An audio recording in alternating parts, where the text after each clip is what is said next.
Assalamualaikum warahmatullahi wabarakatuh. Pada video saya yang dulu, video ini saya download dan saya upload ulang, di mana pada video tersebut digambarkan seorang Habib Umar bisa melihat Rasul secara langsung, bukan dalam mimpi. Saya rasa kalau saya tidak percaya, tentunya sah-sah saja, dan itu merupakan hak Muslim dan hak saya sebagai warga negara Indonesia untuk menyatakan perbedaan pendapat. Sederhana saja, saya tidak sependapat karena itu bertentangan dengan apa yang sudah dijelaskan pada Al-Quran dan hadis, terlebih pada akhir video. Dilengkapi keterangan dari seorang ustaz, diterangkan dengan cukup detail, yang semua bersumber dari Al-Quran dan hadis. Jika kita tidak bisa menerima perbedaan pendapat, inilah yang dinamakan anti-NKRI, anti-toleransi. Kita harus bisa membedakan apa itu yang dinamakan dengan perbedaan pendapat, perbedaan menghina, perbedaan memecah belah persatuan, dan sejenisnya lah. Juga berdasarkan analogi, kurang apa hebatnya Rasul yang tidak pernah bertemu dengan istrinya yang sudah meninggal atau anaknya yang sudah meninggal. Rasul pun tidak pernah bertemu mereka di alam dunia sepeninggal mereka. Atau sahabat-sahabat Rasul, di mana tidak ada yang bisa menemui Rasulullah pada waktu Rasul sudah meninggal di alam dunia. Bayangkan saja, seperti yang kita ketahui, bila seluruh iman umat muslim di dunia dijadikan satu, maka belum mampu menyamai imannya Abu Bakar radhiyallahu an, sahabat Rasulullah. Juga kita ketahui kurang apa hebatnya Umar bin Khattab ya, yang terkenal ditakuti oleh setan, juga tidak pernah bertemu Rasul setelah Rasulullah meninggal. Jadi menurut saya pribadi, jika ada orang yang bisa bertemu Rasulullah secara langsung, ya, artinya pernyataan Rasul yang sebelumnya kita sepakati sebagai hadis ya, bahkan kalau mengubah Al-Quran menjadi suatu hal yang kurang valid atau mengandung kesalahan informasi jika pada kenyataannya ada orang yang mampu melihat Rasul secara langsung. Kalau menyangkal dengan jawaban bahwa itu bisa saja terjadi karena karomah dari Allah, tentu semua muslim tahu semua bisa terjadi kalau Allah berkehendak. Saya tidak skeptis mengenai karomah ini, mau menggunakan hukum dunia yang sudah ditetapkan Allah ataupun hukum baru yang tidak kita kenal. Allah berkehendak kepada seseorang bisa saja dengan melemparkan secuil korek api lalu lautan Atlantik terbelah. Ya bisa saja seperti itu. Tetapi tentu sangkalan ini menjadi sia-sia saja jika ditujukan ke saya, karena saya menggunakan Al-Quran dan hadis seperti penjelasan di atas. Lalu seringnya atau banyaknya komentar yang tidak konsisten dalam berdiskusi, tentu saya tidak dapat meneruskannya. Seperti komentar seseorang pada video saya yang lalu mengenai ketidakpercayaan saya bahwa bapak tersebut dari awal menyatakan itu karomah dan sejenisnya lah. Pada waktu dia mentok, dia menggunakan alasan lain, di mana alasan itu justru cukup bertentangan dengan alasan-alasan awal yang dia kemukakan. Contoh, lalu dia berkata video ini hoax karena Habib Umar tidak ada mengatakan melihat Rasul secara langsung. Kan aneh, sebelumnya dia bantah mengenai karomah yang ada pada Habib Umar. Setelah mentok, dia katakan hoax. Baru kali ini saya melihat ada yang berdiskusi yang semacam itu.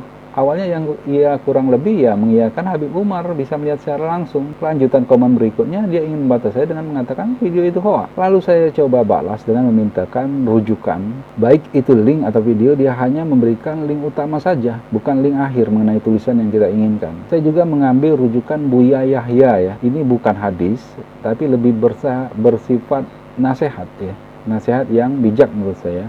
Buya Yahya berkata, kalau ada orang yang mempunyai karomah, kalau seperti itu, maka tentunya sebaiknya dia diam saja, tidak usah berkoar-koar. Ya kurang lebih seperti itu.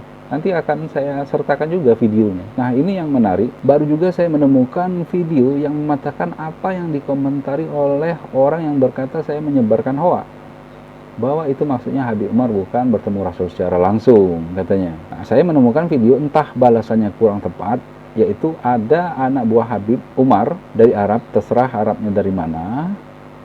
Lalu ada Habib dari Indonesia yang menerjemahkan di depan mungkin murid-muridnya atau santri ya, di mana utusan Habib Umar tersebut memberitakan bahwa Habib Umar telah melihat Rasul secara langsung dan mengijazahkan bahasa mereka itu semacam bacaan zikir ya, atau salawat.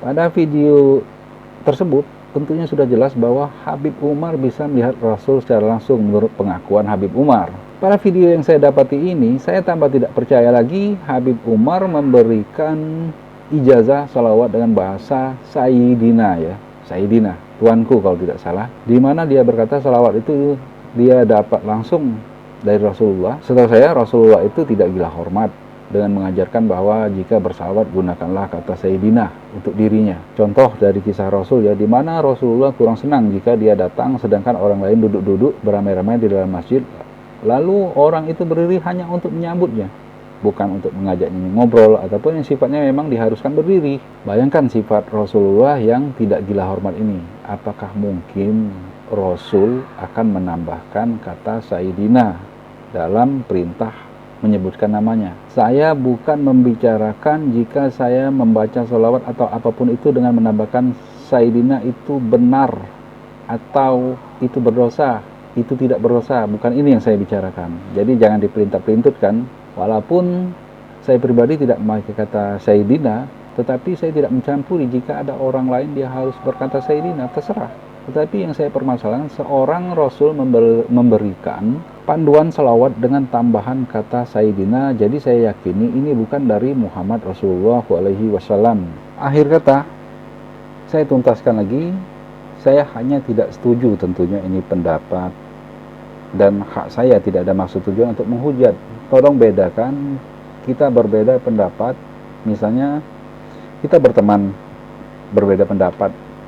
Pernahkah Anda mengatakan atau teman Anda mengatakan dia menghujat atau Anda menghujat dia karena perbedaan pendapat? Jadi mohon maaf jika ada kata-kata yang salah. Wallahu a'lam. Assalamualaikum warahmatullahi wabarakatuh. يا رب العالمين ويا أكرم الأكرمين. سر الفاتحة إلى حضرة النبي محمد.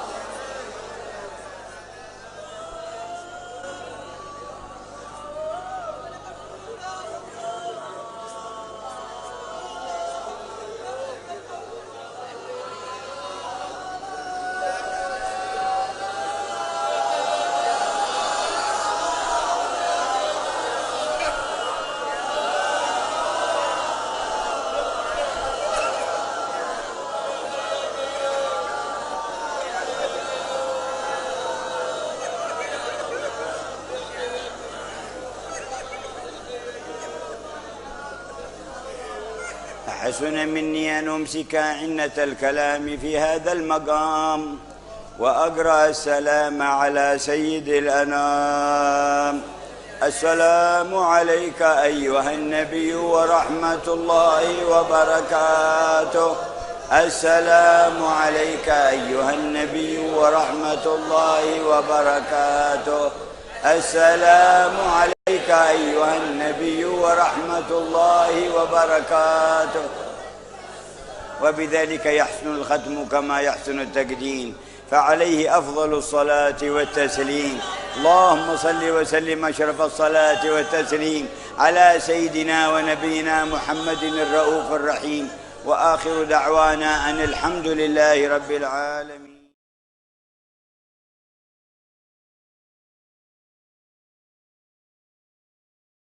أجازني بشيخي الحبيب عمر. Seperti saya akan mengijazahkan ijazah ini seperti saya mendapat ijazah dari guru saya Al-Habib Umar bin Muhammad bin Salim bin Hafid, والتي أخذها مباشرة من النبي محمد. yang beliau langsung Habib Umar dapat dari Nabi Muhammad SAW. أخبرنا الحبيب عمر أنه حضر في ليلة من الليالي مثل هذه الليلة في يوم الاثنين ليلة الثلاثاء في مسجد سرور عند الحبيب عبد الله بن محمد بن شهاب حفظه الله. Pernah beliau mendapat kabar langsung beliau dari Habib Umar seperti malam Selasa ini ya, seperti malam Selasa ini di Masjid Surur di kota Hadramaut di kota Tarim itu. قال فبينما كنا في القيام دخل رسول الله مع الحبيب علي الحبشي صاحب المولد. Kata beliau, kata Habib Umar, ketika asyraqal, setiap di malam Selasa itu di Masjid Surur, ketika asyraqal masuk Nabi Muhammad SAW itu bersama Al Habib Ali bin Muhammad Al Habsyi sahibul Maulid. قالوا جاءوا إلى عندي. Dan beliau Rasulullah dan Habib Ali datang kepadaku.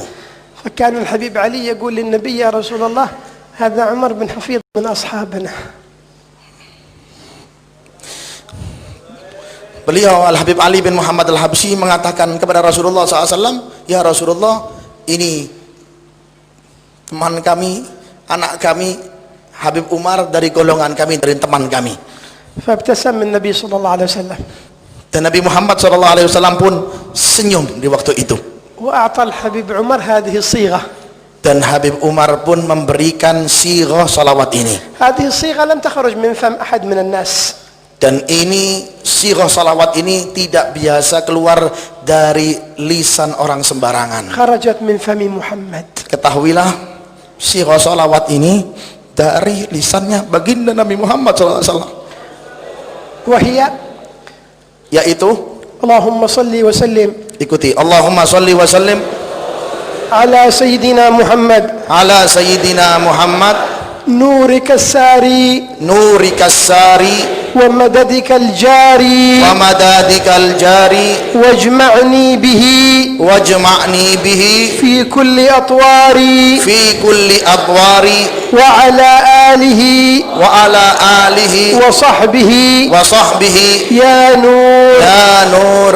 هذه الصيغة العظيمة اللهم صل وسلم على سيدنا محمد نورك الساري ومددك الجاري واجمعني به في كل أطواري وعلى آله وصحبه يا نور. ولكم الإجازة فيها كما أجازنا فيها شيخنا الحبيب عمر مباشرة عن رسول الله صلى الله عليه وآله وصحبه وسلم. يكثرون منها بقدر ما يستطيعون. Maka beliau mengijazahkan ini salawat langsung dari Rasulullah SAW kepada guru kita, guru beliau juga guru kita semuanya, Al Habib Umar.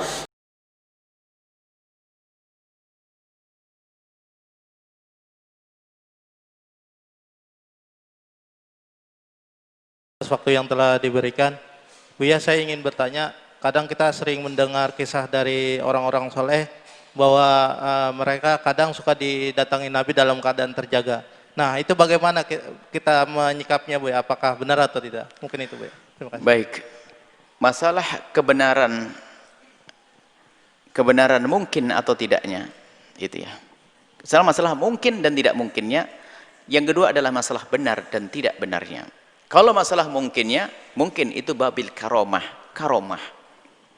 Allah memuliakan seorang hamba, kemudian dia bisa bertemu dengan Nabi Muhammad yaqdatan. Itu mungkin. Mungkin sekali. Kenapa? Ini adalah bab karomah.